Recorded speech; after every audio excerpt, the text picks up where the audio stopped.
একটা দমকা হাওয়া জীবনটারে করলো এলোমেলো। অভিজাতা বিনা দোষে কিসের সাজা হলো?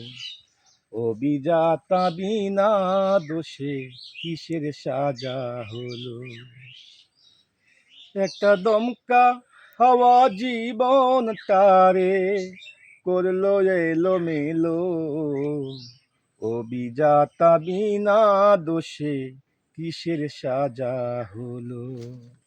পাখি কয় না কথা মুখে, পাখি কয় না কথা মুখে। সোনার খাঁচা সেরে পাখি মরে যে অসুখে, পাখি কয় না কথা মুখে। ও তুমি শুনলে বসে মনে রসে, রাক্ষসীটা গেল। অভিজাতা বিনা দোষে কিসের সাজা হলো? একটা দমকা হাওয়া জীবন তারে করলো এলোমেলো। অভিজাতা বিনা দোষে কিসের সাজা হলো?